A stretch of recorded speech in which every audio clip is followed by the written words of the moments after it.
नमस्कार, नमो नारायण साथियों। आपके हृदय में विराजमान उस नारायण स्वरूप को मैं पंडित आशीष वत्स प्रणाम करता हूं।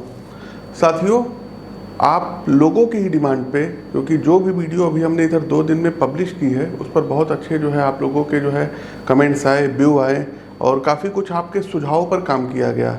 जैसे कि आपने सुझाव दिया कि एंकर ज़्यादा बोल रहे थे, तो इस वीडियो में हमने उनको पृथक कर दिया, हटा दिया। दूसरा साथियों, आप ही लोगों के कमेंट थे कि भाई जब नरेंद्र मोदी जी की पॉपुलैरिटी इतनी अच्छी थी, बीजेपी की कुंडली इतनी अच्छी थी, योगी जी की कुंडली इतनी अच्छी थी, तो फिर चूक कहाँ हुई, 400 पार क्यों नहीं आया। और आप लोगों ने ये भी कहा कि पंडित जी आपकी प्रिडिक्शन 100% सही थी। आपने जो अपने यूट्यूब चैनल पर वीडियो पब्लिश किया था, और तमाम हमारे दर्शक ऐसे हैं जो हमसे 6-7 सालों से जुड़े हुए हैं, तो उनको 6 महीने 7 महीने पहले ही हमने बता दिया था।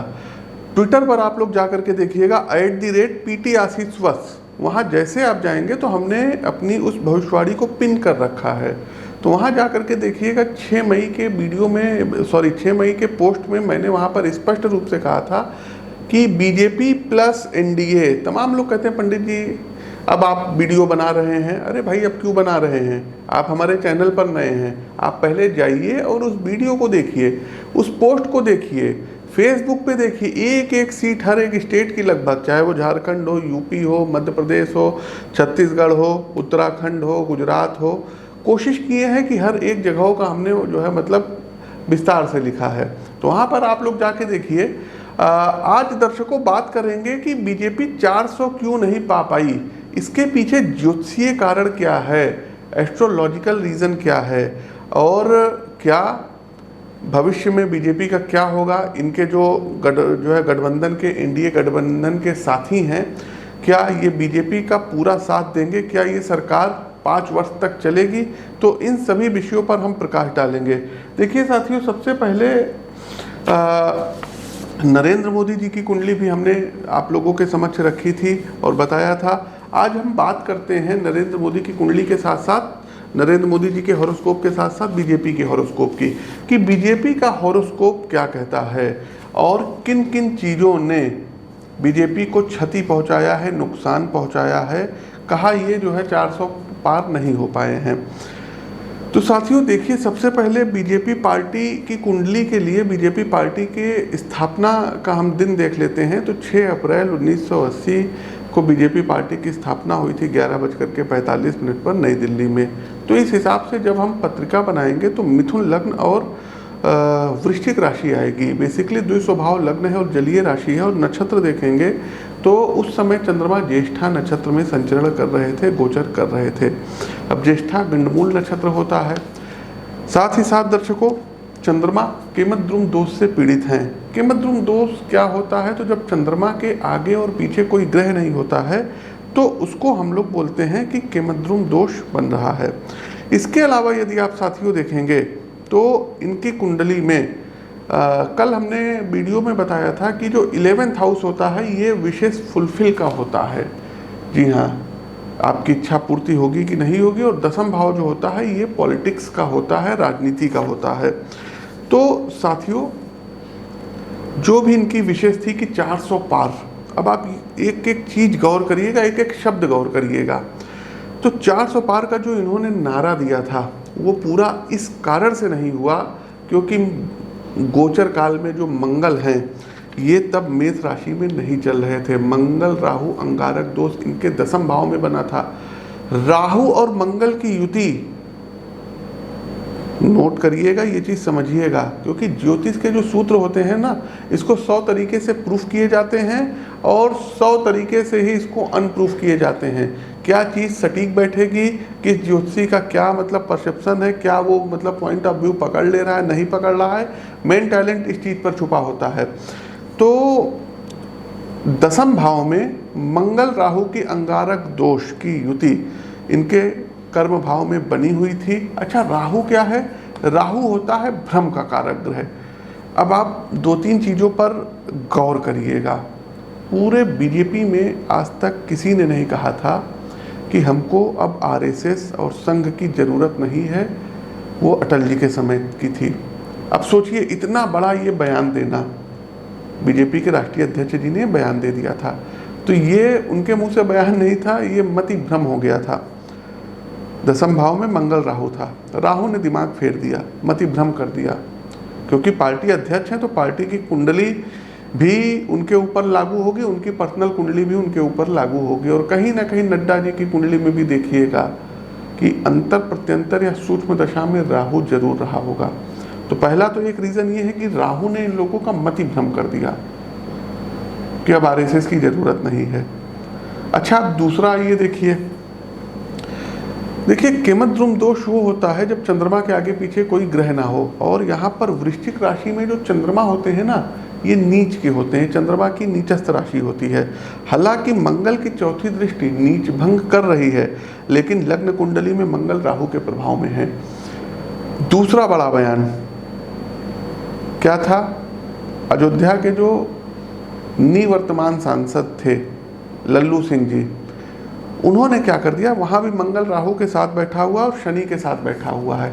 शनि क्या होते हैं? लेबर क्लास होते हैं, पिछड़े हुए लोग होते हैं, जो बहुत मेहनत करते हैं, मेहनत करके पैसा कमाते हैं। वो लेबर, जो भी मेहनत बहुत करता है लेबर क्लास में, वो शनि होते हैं। हालांकि शनि न्याय के भी प्रतीक होते हैं, बड़े बड़े जजेस भी होते हैं, लेकिन अब आप ये देखिएगा शनि राहु मंगल एक साथ बैठा हुआ और गुरु भी बैठा हुआ है। साथियों, राहु ने यहाँ पर भी मतिभ्रम फेरा। क्या मतिभ्रम फेरा? उनके मुंह से आरक्षण को लेकर के जो बयान आया था। दूसरी सबसे बड़ी बात, आरक्षण को लेकर के जो बयान आया था, इससे जो नीचे के कास्ट के लोग हैं, पिछड़े लोग हैं, उनके मन में एक भय बैठ गया, क्योंकि राहु जो होता है ना, डर भी बहुत दिखाता है, तो उनके मन में जो है भय बैठ गया। इसके कारण भी बीजेपी को कम से कम 30 से 40 सीटों का नुकसान हुआ होगा, ये हमारा अपना मानना है। अब तीसरा एक बयान देखिए, मंगल राहु के साथ बैठा है, शनि के साथ बैठा है, और मंगल को कहते हैं क्षत्रिय कारक ग्रह, समझ रहे हैं ना। एक स्टेटमेंट जो है आई थी गुजरात से, राजपूतों को लेकर के आई थी, और यूपी में यदि हम बात करें तो राजपूतों की भी बहुत नाराजगी हमारे हिसाब से एस्ट्रोलॉजिकल पॉइंट ऑफ व्यू से रही है। इस कारण भी कहीं ना कहीं, हम सबको नहीं कह रहे हैं दिया होगा, लेकिन कहीं ना कहीं वो जो स्टेटमेंट उनका था गुजरात के सांसद महोदय का, वो भी बीजेपी के लिए यूपी के साथ साथ कई ऐसे स्टेट हैं जहां इनको ज़बरदस्त नुकसान पहुंचाया है। तो क्या नरेंद्र मोदी की पॉपुलैरिटी में कमी आई है? तो कुंडली के हिसाब से ना जी, बिल्कुल नहीं आई है। उनकी पॉपुलैरिटी ऐसे बनी हुई है, लेकिन जो इनके सांसद लोग थे उनके प्रति विश्वास में लोगों को कमी आई है। कारण क्या है?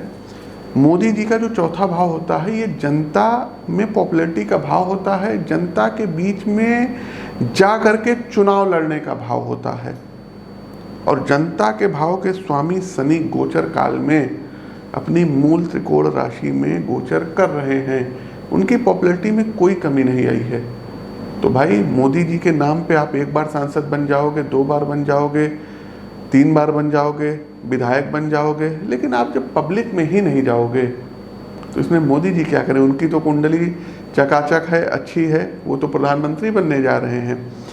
इसके अलावा साथियों, एक बात और कहना चाहेंगे, बीजेपी की जो कुंडली है, बीजेपी की कुंडली में तमाम देखिएगा कि खास करके यूपी की यदि हम बात करें, उत्तर प्रदेश की बात करें, जो लोग होते थे आते थे ज्वाइन करते थे, जो आते थे ज्वाइन करते थे, जो भी होता था XYZ आकर के ज्वाइन कर जाता था। उन लोगों ने भी कोई लाभ पार्टी को नहीं पहुंचाया है। ये मैं ज्योतिषी हूँ, मैं किसी पार्टी का कार्यकर्ता नहीं हूँ, लेकिन यदि हमसे कमेंट में कोई पूछेगा, अब कमेंट अभी आया था कि पश्चिम बंगाल में क्या होगा, आप विश्लेषण करिए, क्योंकि पिछली बार आपने कहा था कि मोदी मैजिक तो चलेगा ही नहीं, और वही हुआ था, ममता दीदी की सरकार बन गई थी। इस बार पश्चिम बंगाल में क्या होगा, उसका विश्लेषण भी आप करिए। और ये सब लिंक आप डिस्क्रिप्शन बॉक्स में देख सकते हैं, आप हमारे ट्विटर पेज पे जा करके स्क्रॉल कर सकते हैं। तब हमने भविष्यवाणी की थी ममता बनर्जी के बारे में कि ये फिर से मुख्यमंत्री बनेंगी, वही हुआ। इस बार के चुनाव में भी हमने बहुत पहले भविष्यवाणी कर दी थी कि बीजेपी 400 पार नहीं करेगी, यूपी में 80 में 80 सीटें इनकी आएंगे ही नहीं, चाहे जो हो जाए। और जो हमारे पर्सनल लोग थे जो हमसे आकर के व्यक्तिगत तौर पर मिलते थे, पूछते थे, तो उनसे मैं कहता था कि 45 या 40 सीटों से कम पर बीजेपी आएगी। कोई हमारी बातों का विश्वास नहीं मानता था और वही हुआ। अखिलेश जी के बारे में लोग पूछते थे, हमने स्पष्ट रूप से कहा था कि 25-30 सीटें अखिलेश जी की आएंगी, डबल डिजिट में आएंगी। कभी शुरुआती तौर पे कुंडली नहीं आई थी, तब हमने 20 से 25 सीटों के बीच में कहा था, लेकिन बाद में जैसे जैसे हमारे पास पत्रिका आने लगी वैसे हमने बताया।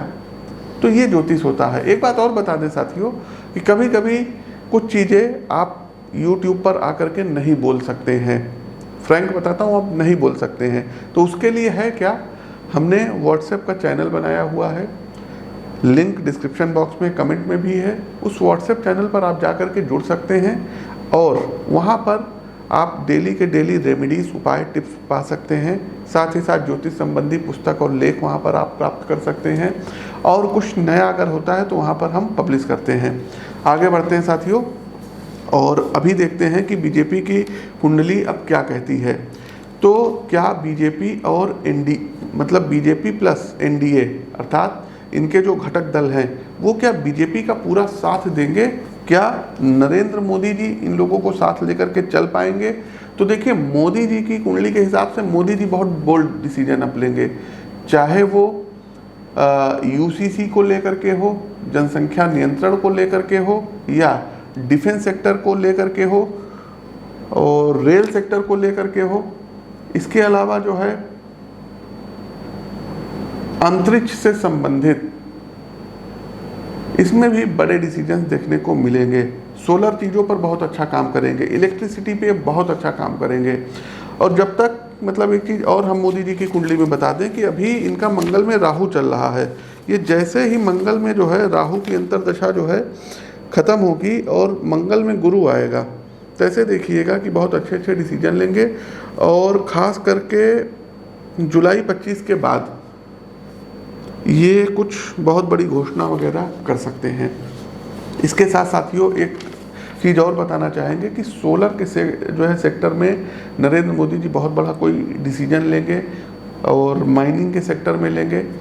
तो ये चीज़ें हैं। साथ ही साथ अब बीजेपी की बात कर लेते हैं। तो क्या बीजेपी के एनडीए के लोग, बीजेपी के लोग मोदी जी के डिसीजन से खुश रहेंगे? तो हमारे हिसाब से साथियों कि कुछ लोगों के अंदर असंतोष की भावना आती हुई दिख रही है, लेकिन बहुत हद तक की वो कुछ कर नहीं पाएंगे। तो निष्कर्ष ये है कि अभी जो दशा चल रही है बीजेपी की, ये चंद्रमा में बुध की चल रही है और आगे आने वाले समय में चंद्रमा में बुध के बाद चंद्रमा में केतु की अंतर्दशा आएगी। देखिए, बुध लग्नेश हैं और चंद्रमा और बुध आपस में ये एंटी प्लैनेट हैं, शत्रु प्लैनेट हैं। तो बीजेपी के नीतियों से मोदी जी हालांकि सबको साधेंगे, लेकिन बीजेपी की जो नीतियां हैं इनसे इनके घटक दल काफ़ी परेशान रहेंगे, क्योंकि द्विस्वभाव लग्न है, ये कहेंगे कुछ करेंगे कुछ, ये चीज़ इनके साथ रहेगी। तो बीजेपी की नीतियों से इनके सहयोगी दल हैं उनको थोड़ी बहुत जो है निराशा हाथ लग सकती, हो सकता है कि जो चीज़ वो एक्सपेक्ट कर रहे हों वो ये ना करें। इसके साथ साथ साथियों यदि हम बात करें, एक मिनट, आप लोग पूछते हैं कि गुरुजी आप प्रिडिक्शन कैसे करते हैं? तो प्रिडिक्शन करने की बहुत विधियाँ होती हैं। ग्रहों का बल देखा जाता है, बिनसोपक बल देखा जाता है, षटबल देखा जाता है। षटबल में भी खास करके स्थान बल हो गया, दिग्बल हो गया, काल बल हो गया, चेष्टा बल हो गया, नैसर्गिक बल हो गया, दृक बल हो गया, 6 बल होते हैं, ये देखे जाते हैं। D1 चार्ट देखा जाता है, नौमांश कुंडली देखी जाती है, D10 चार्ट देखा जाता है, चतुर्थांश कुंडली देखी जाती है, महादशा, अंतरदशा, प्रत्यंतर दशा देखा जाता है, गोचर देखा जाता है। और आपको भी यदि प्रिडिक्शन करनी है, सीखनी है, तो इन सब चीज़ों पर आप फोकस कर सकते हैं। तो वीडियो का निष्कर्ष ये था साथियों कि नरेंद्र मोदी जी अच्छे से ये गवर्नमेंट रन करेंगे। गवर्नमेंट पूरी चलती हुई दिखाई दे रही है, लेकिन बीच बीच में इनके ऊपर प्रेशर्स ज़्यादा आएंगे। और ख़ास करके हमारी एक सलाह है कि अपने सांसदों को, अपने मंत्रियों को, अपने नेताओं को उनके ऊपर जो हेल्थी स्टेटमेंट हैं वो कमेंट करें, लेकिन अनर्गल बयानबाजी करने से इन लोगों को बचना चाहिए। साथ ही साथ दर्शकों, आप लोग और किस टॉपिक पर वीडियो चाहते हैं कमेंट बॉक्स के माध्यम से हमें अवगत कराइए।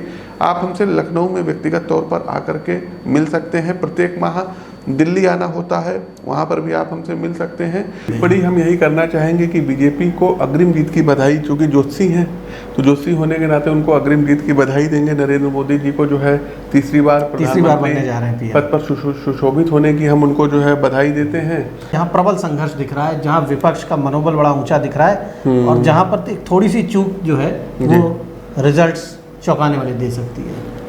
देखिए, आजमगढ़ जो सीट है, आजमगढ़ सीट पे बीजेपी वाले लोगों को बहुत मेहनत करनी पड़ेगी। दूसरा, घोसी सीट पे इनको बहुत ज़्यादा मेहनत करनी पड़ेगी, बहुत। आजमगढ़ घोसी ये फंसी हुई है सीट, पूर्वांचल से भाषा में जो आजकल की भाषा है फंसी हुई है। हाँ, फंसी हुई है और पूर्वांचल पर इनको मेहनत करनी पड़ेगी, क्योंकि और आगे अब हम बढ़ते हैं गाजीपुर। गाजीपुर में भी इनको अतिरिक्त मेहनत करनी पड़ेगी। बाकी बनारस ये जीत रहे हैं, मोदी जी विजयी हो रहे हैं बहुत अच्छे, उससे जो है जीतेंगे। तो मोदी जी गोरखपुर ये जीत रहे हैं, गोरखपुर बहुत अच्छे उससे जीत रहे हैं। अयोध्या ये बहुत उससे जीत रहे हैं। अगली जो इनके लिए सीट आ रही है, ये फिरोजाबाद सीट पर यदि मेहनत नहीं करेंगे तो लूज हो जाएगी, क्योंकि वो बीजेपी की विनिंग सीट रही है। कन्नौज सीट हो गई, कन्नौज में भी बड़ा प्रबल संघर्ष। कन्नौज में भी हमको लगता है कि बीजेपी के सांसद थे, लेकिन इस बार उनको मेहनत ज़्यादा करनी पड़ेगी, नहीं तो लूज हो सकती है कन्नौज की सीट। अखिलेश यादव खड़े हो गए हैं। अच्छा, हमको नहीं पता था, आपसे सुने हैं। अगली एक सीट आती है मैनपुरी। मैनपुरी सीट डिम्पल यादव वो जीत जाएंगी, उनकी पत्रिका आई थी और उसको पाई थी, हमने देखा था। डिम्पल जीत रही है, जीत जाएंगे। कन्नौज में सुब्रत पाठक और अखिलेश यादव। सुब्रत ने डिम्पल यादव को हराया था पहले, लेकिन इस बार अखिलेश खुद कन्नौज पर उन्होंने खुद सीधा अपने व्यक्तित्व को वहां पर खड़ा कर दिया है और बड़ा प्रबल संघर्ष है। और आशीष जी का कहना है कि सिचुएशन टफ है वहाँ पर। हाँ, बिल्कुल टफ है। अगली हम बदायूं की क्या स्थिति देख रहे हैं आप? बदायूं में भी बीजेपी बहुत कमजोर है। अब आप लोग पत्रकार हैं, हमको नहीं पता, लेकिन जो बदायूं में भी स्थिति तो बा नाम से जो सीटें हैं ना, जैसे बदायूं हो गई, बागपत हो गई, बाराबंकी में इनको बहुत मेहनत करनी पड़ेगी। मुरादाबाद आपका हो गया, मुरादाबाद। हाँ, तीसरा कैराना हो गया, कैराना। फिरोजाबाद हमने बता ही दिया है आपको।